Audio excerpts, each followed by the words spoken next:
Alright, here is another video just finishing up the Valvetrain on the 347 with the new AFR 185cc heads.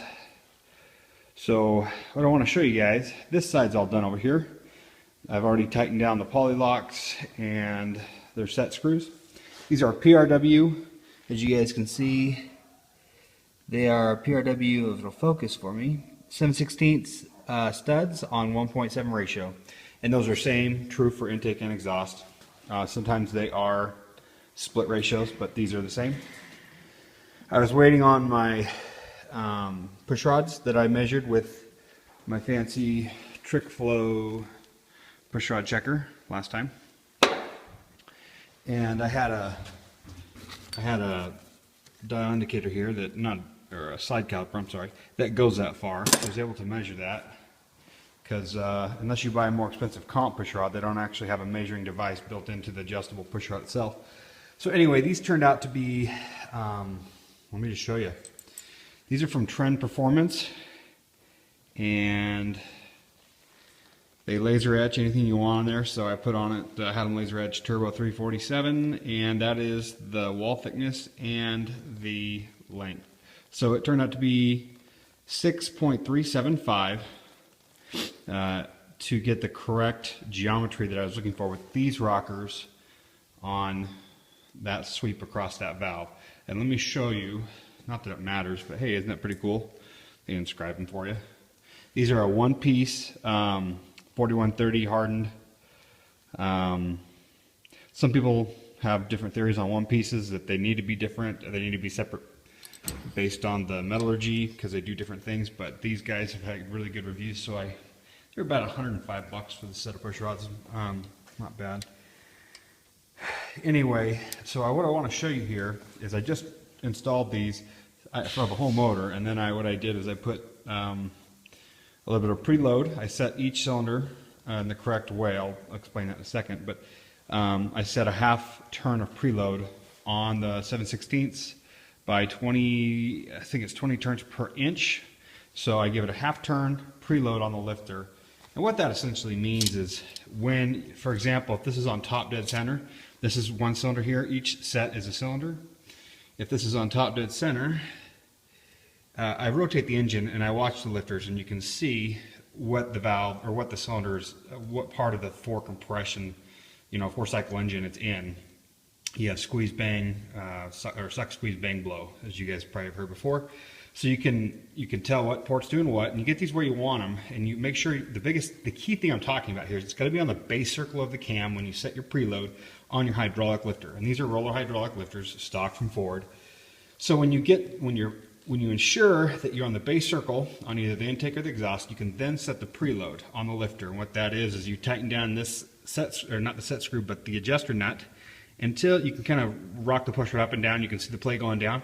When you're getting right to the end of it, you want to actually spin it in your hands, and you're doing it two-handed. One hand turning this, one hand turning the push rod, and then you'll feel it right when you get this tight enough. You'll feel this bite, and then I add a half a turn. Now that is another debate among racing, and how much to put in. Some people put in as little as 1/8 of a turn.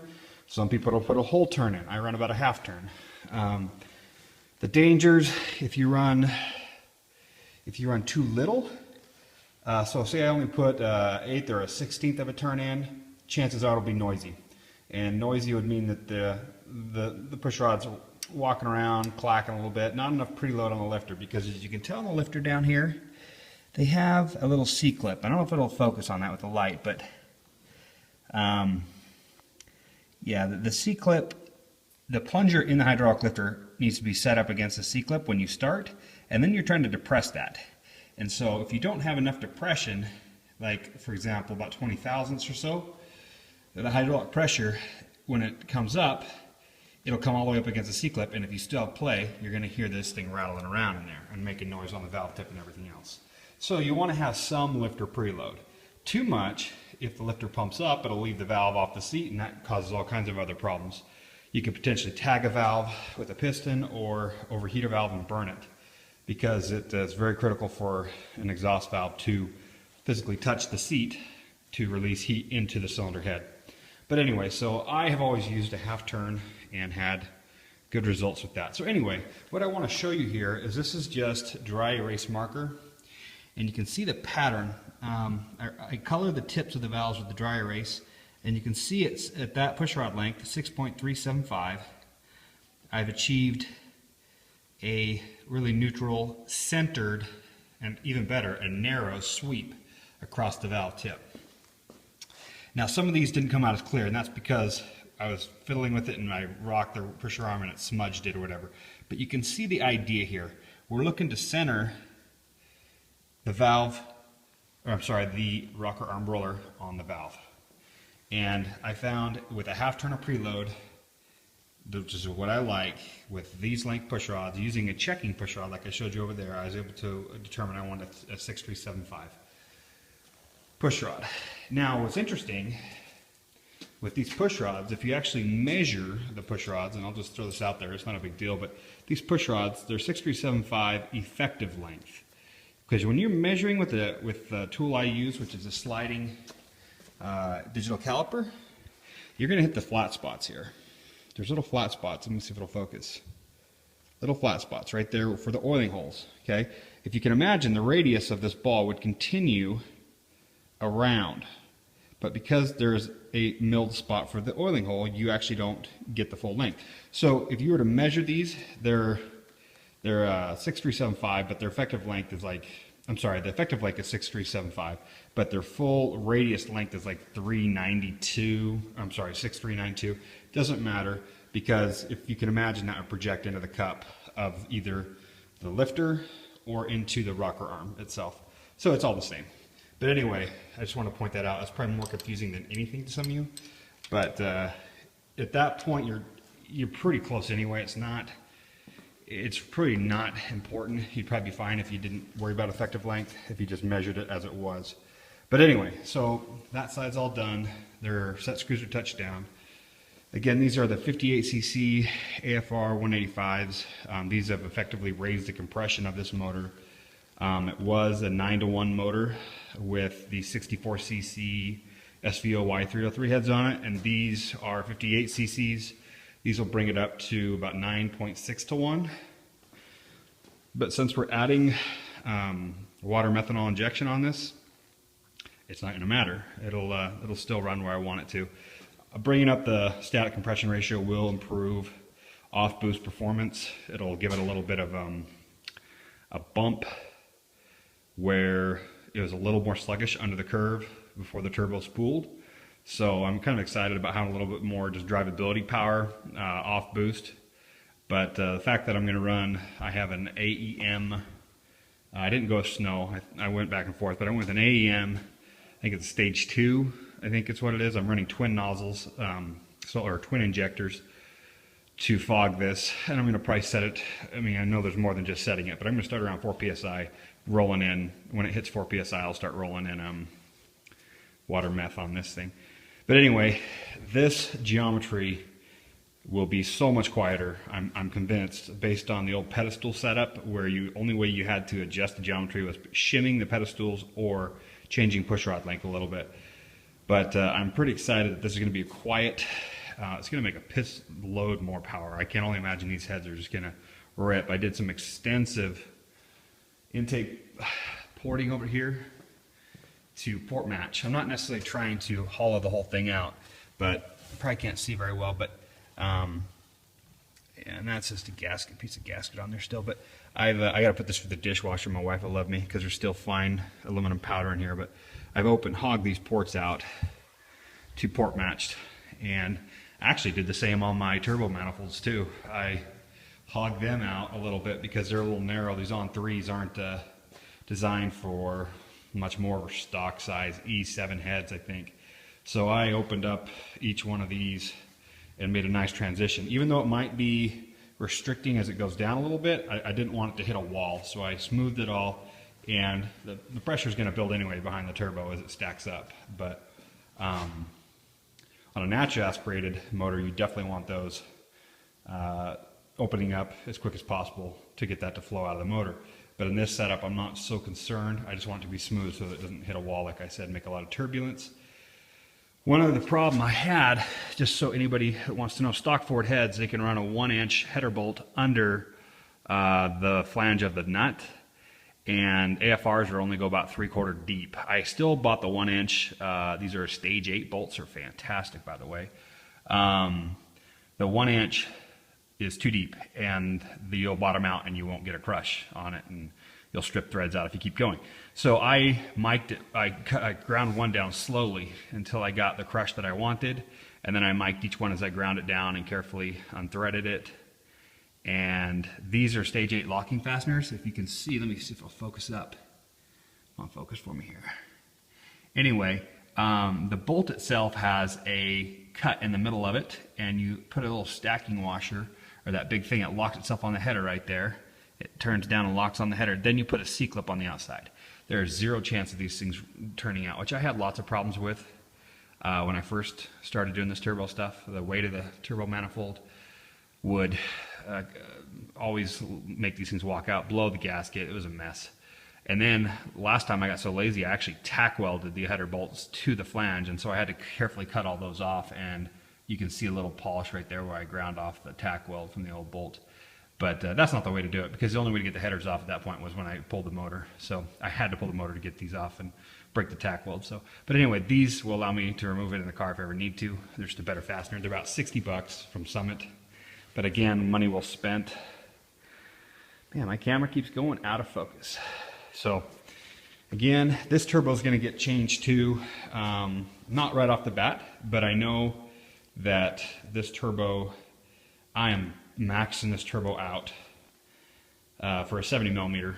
I think I want to go to, I've been looking at some precision 80s, and I think an 80, some of these precision 80s are getting launched on eBay from the class changes that no longer allow them in their brackets, that and people are blowing out precision 80s. I've seen them for 600 bucks. So I might go with a precision 80 on a T4 flange that then could also service that motor over there too, because I don't know, this might stay on here for a while. It depends. This thing's lived a long time. It's gone thousands and thousands of miles. It does have some shaft play in it. It is just a cheap Chinese, you know, whatever you want to call it, but it's made over 600 brake horsepower with it. But again, at that, I think I've completely almost maxed that out. So my goals this time is I was running 15 pounds of boost to make the power I did before. I think with these heads, I'm not necessarily trying to make more all-out horsepower on the dyno. I think what I'm trying to make is more reliable and less off-boost power. I think this motor will really like the bigger heads. It'll flow a lot better. The others were 160cc runners. These are 185s. They flow a ton better. They're fully ported. I think that it'll make more reliable and efficient power based on the modifications I've made here, along with the cam. I've given it, the old cam was, like I said, I think I said it earlier in another video, it's 224, or it was like 220 duration across intake and exhaust. This is a 234, so I've added about 15 degrees of duration. No, I take it back. I've only added 10 as an E-cam. E-cams are 224 if I remember. So I added 10 degrees of duration, and then I also changed the lobe separation angle to a 114 LSA, where E-cam is a 110 LSA, I think. And I was worried I'd get a little even choppier idle. Well, that's what a lot of people like, but on turbo motors, you don't necessarily need that. You don't necessarily want more overlap. A choppy idle is caused by overlap when both your intake and your exhaust valves are open at the same time. This particular cam has about 50 degrees of overlap of crank rotation in degrees, where the E-cam actually had 58. So this has less duration. And the only way, I'm sorry, less overlap. The only way you get less overlap with a higher duration cam is if you widen your LSA, or your lobe separation angle, because that can change it. But anyway, it's pretty complex if you don't understand cam geometry, but this will actually run smoother, less choppier, but develop more power than the E-cam did. And it should also help out the exhaust flow a bit with the turbo, the spacing that way. But anyway, I think we're going to go ahead and button all these down. And I mean, how neat is that, having that on there? But who cares? I mean, at that point, I won't focus. What good is that in the motor? Other than just referencing it later, you know the exact length when you see it. But hey, thanks for the laser etching trend performance. That's what they are. And they're a one-piece hardened 0.80 wall, 0.80, so 80 thousandths wall.